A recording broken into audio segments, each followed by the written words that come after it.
Здравствуйте, мои дорогие девочки и мальчики! Я рада приветствовать вас на канале Айрони.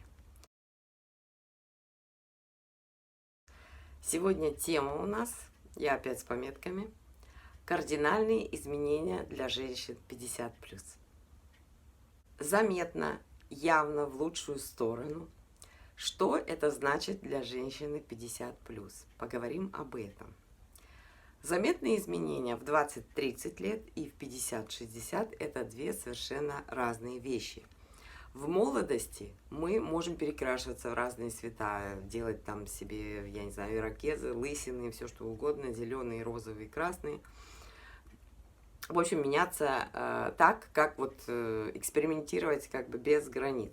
Я, правда, и сейчас часто кардинально меняю, но все равно не так, как, допустим, можно это делать в более молодом возрасте. И потом не все такие, как я, не все меняют кардинально свою внешность. И дело не в резком изменении цвета волос или длины, совершенно другой стрижки или в необычном цвете губной помады, а в том, что вы, будучи уже взрослой женщиной, при минимальной коррекции, например, бровей, чуть-чуть другой оттенок помады, допустим, да, тонального крема даже, что очень часто бывает, минимальных изменениях в стрижке, поменяв оттенок одежды, вы выглядите совершенно по-новому, совершенно.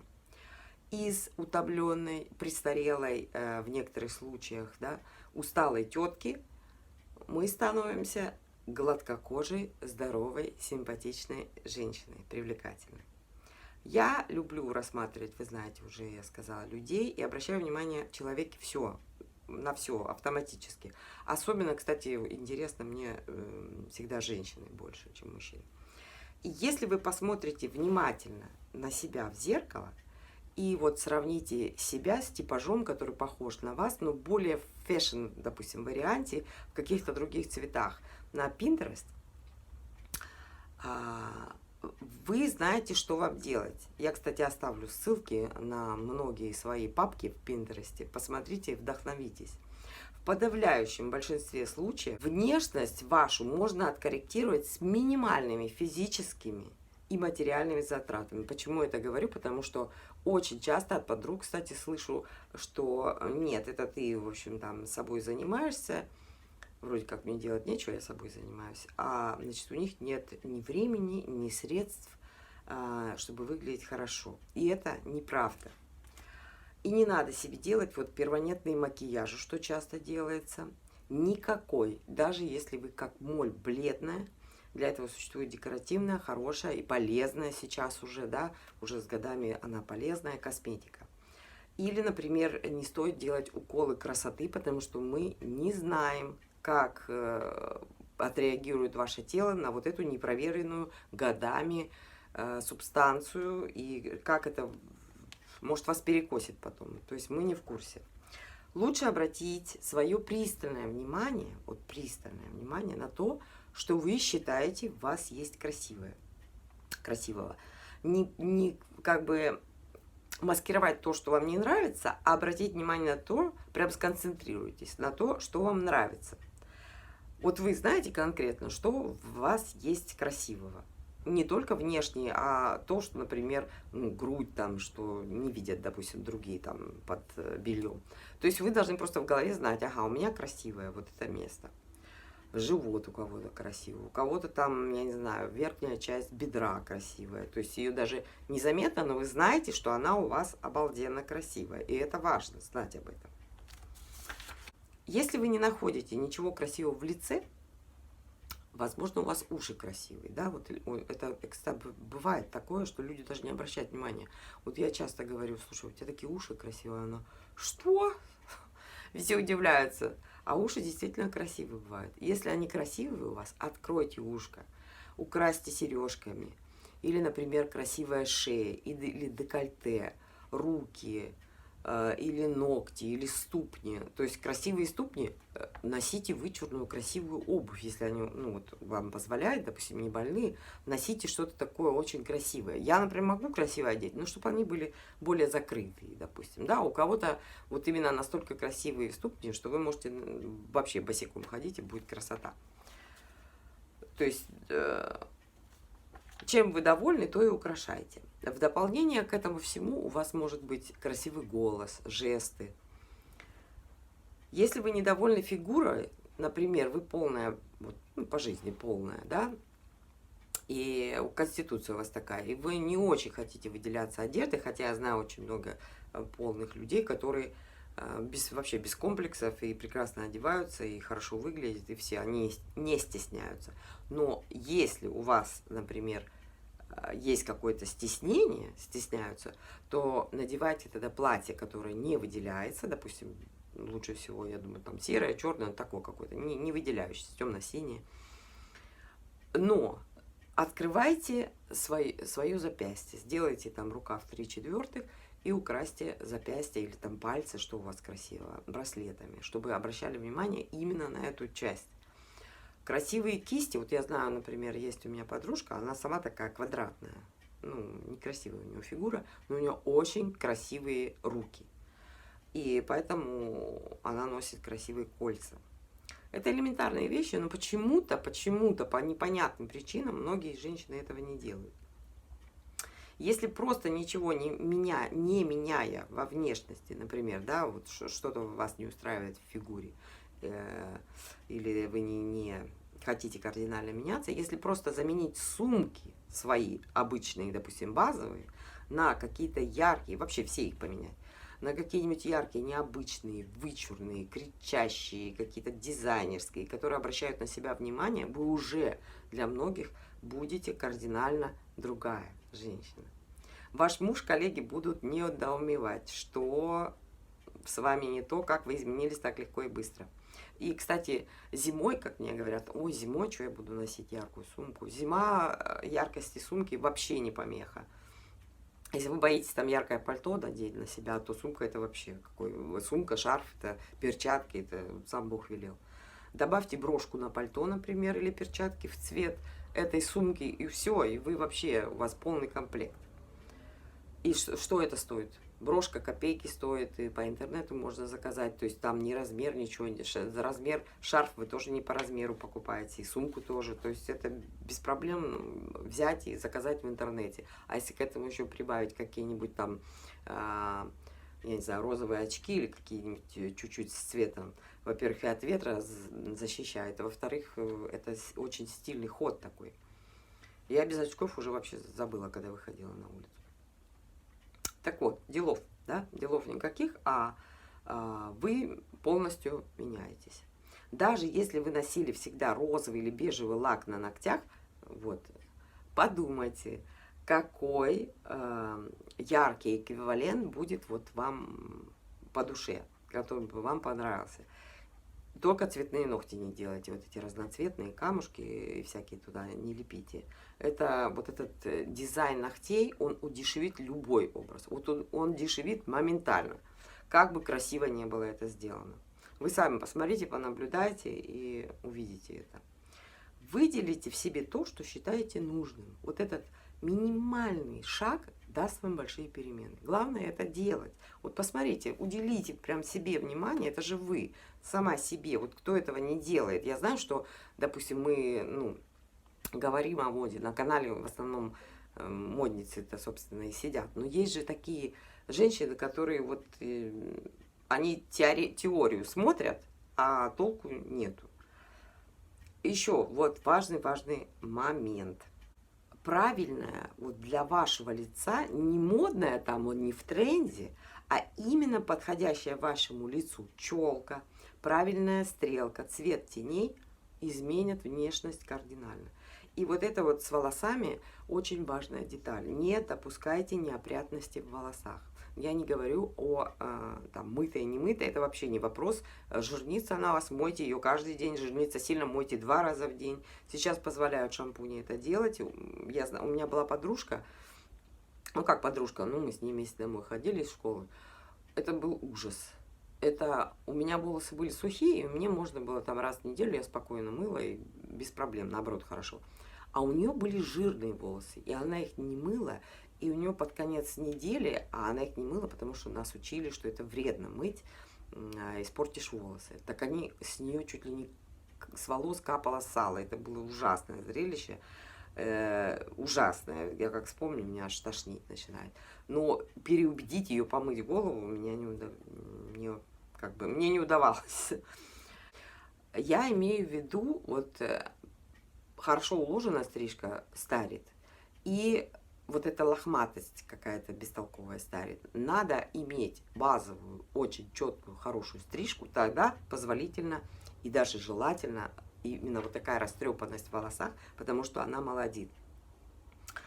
Когда нам за 50, и, возможно, у нас есть лишние килограммы, у некоторых второй подбородок, еще какие-то такие непривлекательные вещи, то хорошо выкрашенные, в хороший цвет покрашенные волосы, хорошо подобранная стрижка сделают очень большое дело. Я оставлю ссылку на стрижки в моем Пинтересте, тоже посмотрите для вдохновения. Стрижка хорошая возьмет на себя часть внимания и соберет вас, структурирует ваш образ в целом. Вот тогда с хорошей стрижкой вам позволительно иметь растрепанные волосы, потому что все равно будет видно, так задумано. Стрижка хорошая, это большое дело. Сразу видно, что вы следите за собой. Для примера сейчас показываю. Я отращиваю вот в данный момент свои волосы, но я отращиваю не просто пустив, так сказать, на самотек, там как растут, так растут. Я корректирую стрижку в процессе отращивания. Вот, видите, сзади убрали бы затылок машинкой, очень коротко, и сделали переход к отросшим сверху и спереди волосам. Потому что в этот период особенно люди чувствуют себя дискомфортно при отращивании волос, что у вас какая-то бесформенность на голове, поэтому надо каким-то образом выходить из этого положения. И чтобы в этот период у вас была приличная стрижка, и вы не пережидали неудобную вот эту длину, надо корректировать каждую фазу роста. Вообще в Германии, сейчас расскажу вам, я часто наблюдаю, вот, например, толстых женщин, уже за 50 в основном, да и в том числе и молодых, но в основном таких уже ближе к 50, очень бездумно одетых, очень часто, и причем богатых, из богатых семей, что странно мне, очень часто без лифчика, обычно в трикотаже, который выделяет все складки тела. Вот у врачей я часто вижу, вот сидит в свитере, у нее все соски наружу, каждая складка. Хотя на ней очень дорогая, хорошая одежда, но вид ужасный просто.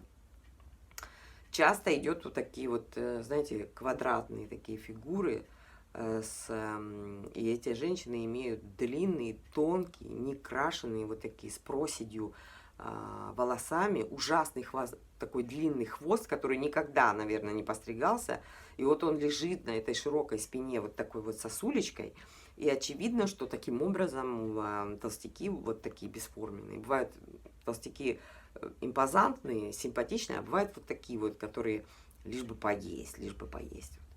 И вот они таким образом прикрывают лишние килограммы. И вот эта вот свопелька висит у нее длинная такая по спине.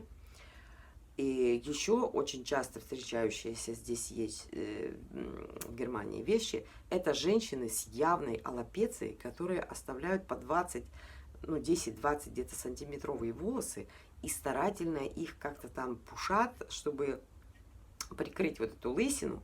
Выглядит это так же, как вот знаете, мужчины, у которых лысина, они так 3 волосины себе там укладывают на лоб. Мой совет: в данном случае надо сбрить эти волосы совсем, раз у вас такая проблема. Или оставьте такую, знаете, если позволяет, такая маленькая-маленькая щетинка на голове. И к этому носите красивые сережки, макияж обязательно, модная, простая одежда, и все, вы уже стильная. Можно сделать тюрбан на голове, продаются даже уже готовые, просто надел, и все, такие тюрбаны красивые. Если вы без волос не можете, тогда уж надо купить парик и носить парик, но не вот с такими волосами сидеть. Это же видно, что у вас лысина, как не прикрывай. И это некрасиво выглядит. Вот это к тому, что не надо закрывать то, что вам не нравится. Просто не акцентируйте на этом внимание. И не закрывайте, потому что видно ваши вот эти усилия по камуфляжу, вот этому по скрытию улик. Все это очень видно. И если вы искренне захотите себя изменить, улучшить, вы это сделаете. Когда у вас твердое намерение изменить, все делается быстро, без всяких преград, не нужны никакие силы воли, там, как мне говорят, сила воли нужна, чтобы там что-то сделать. Нет, нужно намерение. Если вы реально, вот реально хотите, вот надоело вам быть такой, как вы есть, хотите быть лучше, очень быстро находятся всякие варианты и возможности. Помните песню «Кто хочет, тот добьется»? Вот не обязательно добиваться, я вообще не люблю борьбу. Я люблю действие. Пусть оно будет минимальное, но действие. И оно принесет свои плоды. Не хотите спортом заниматься? Я тоже не люблю. Не занимайтесь. Но 5 раз в день гантель, если у вас есть гантелька или какой-то там, я не знаю, бутылка воды рядом стоит с водой, вы ее 5 раз можете поднять каждой рукой. Можете? 5 раз точно можете, даже сидя за компьютером можете это сделать. Или 5 раз присесть. Больше не делайте, но делайте вот эти 5 раз регулярно. Вы уже через неделю уже заметите результат. И это будет результат, если вы будете делать это постоянно, результата будет в 2 раза больше, чем вы умрете 1 или 2 раза в неделю в спортзале. Я себя после 50 вообще стараюсь разгрузить. Вот пару дней назад мне хотелось спать. Ну, светит солнце, хорошая погода, да, иди гуляй. Вот нормально так все было. А я хочу спать. Вот я всех предупредила, я легла, вот не поверите, я проспала весь день, всю ночь. На следующий день я пришла в себя. Надо слушать свой организм, делать так, как вот иначе это насилие получается. Никакого насилия, особенно нам. После 50 насилие исключить. Кстати, если вы вот не можете остановить свой вот бешеный вот этот темп, как у меня это бывает, мотор завелся и все, не остановишь, то как бы для вас, для вашего сознания пауза с оправданием будет такая, если вы нальете себе, если у вас есть ванна, нальете ванну, например, с солью, и вас нет целый час. Это как бы оправдательный момент. Либо вы нанесли маску, на 15 минут легли и слушаете музыку, или там смотрите видео, лежите, отдыхаете. Или покрасьте ногти везде, на руках, на ногах, сделайте педикюр, 30 минут сушите, смотрите что-нибудь или лежите просто. То есть это вот мне помогает, потому что меня не остановишь. Таким образом я останавливаюсь. Ну, на этом, собственно говоря, и все. Все мои как бы советы, да, я дала.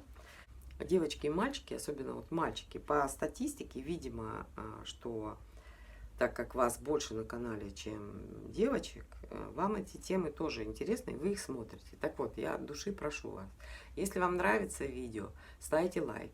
Если не нравится, дизлайк. Сделайте какую-то, чтобы от вас была мне отдача, чтобы я знала вашу реакцию, комментарии, лайки, дизлайки. Подпишитесь на канал, если вы не подписаны, потому что у меня очень большое количество неподписанных товарищей, которые смотрят канал постоянно. Прошу вас подписаться. Буду рада, если вы останетесь со мной. Ну все, всех я вас без исключения обнимаю и целую. С вами была Наташа. До новых встреч. Пока.